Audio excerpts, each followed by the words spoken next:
Which uses more electricity? We're talking about residential electricity here. A refrigerator when it's running or an electric car when it's charging in your garage? I would expect a car.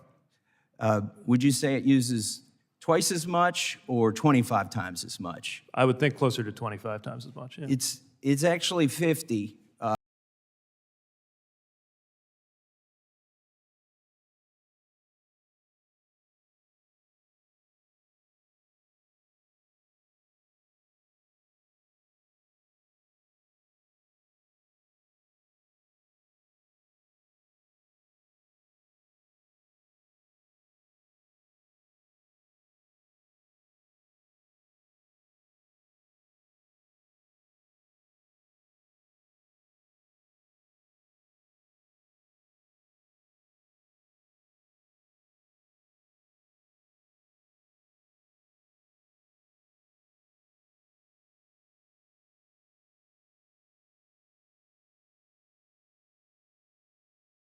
Representative Massie.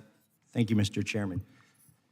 Secretary Buttigieg, I've been driving an electric car for 10 years, and I've had solar panels for 15 years, and I'm really bullish on technology and the way it could help make our country energy independent or more energy independent. But I'm really alarmed at sort of the naivete of those who are promoting rapid adoption of these technologies with our existing infrastructure.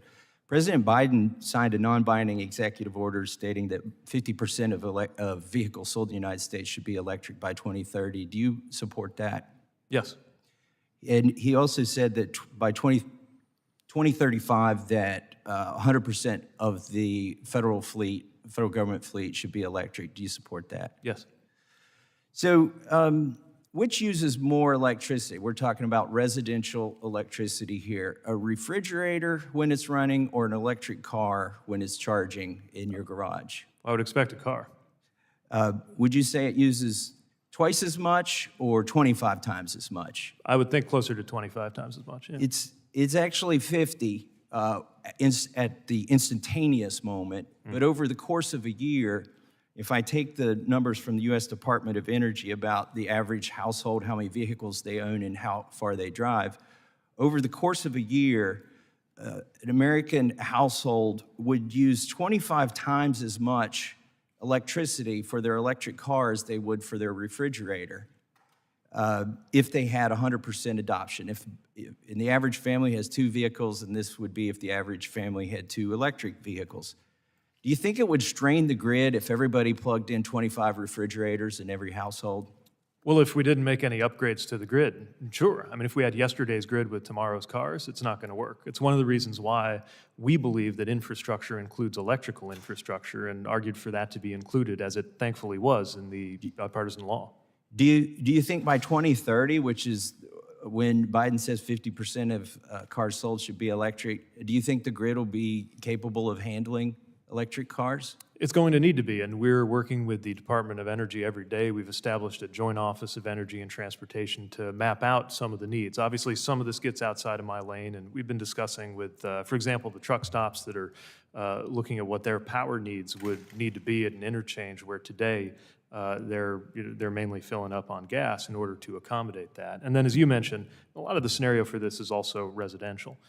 But it's also worth pointing out that while a typical driver who adopts electric is using more electricity, at the end of the day, they're using less energy because of the efficiency benefits of getting that energy produced at utility. The problem is we don't have the capacity to produce that energy. You aptly used the word need. You could say want as well. There's needs and wants to make this fantasy work by 2030, but the reality is the capability is not going to be there. The average household uses 17% of their electricity for air conditioning. And that would mean the average household uses 1,870 kilowatt hours per year for air conditioning. If that average household plugged in electric cars, do you know how much more electricity they would use in comparison to the air conditioning that air conditions their whole house? No, but again, I would emphasize it will Let be me help less you. Let me help you overall. with that first before we go on, because the numbers are important. It would take 4 times as much electricity to charge the average household's cars as the average household uses on air conditioning. Do you think that could be, so if we reach the goal by 2030 that Biden has of 50% adoption instead of 100% adoption, that means the average household would use twice as much electricity charging one of their cars as they would use for all of the air conditioning that they use for the entire year. Do you think this could contribute to rolling blackouts and brownouts in areas of the country where air conditioning is basically considered essential?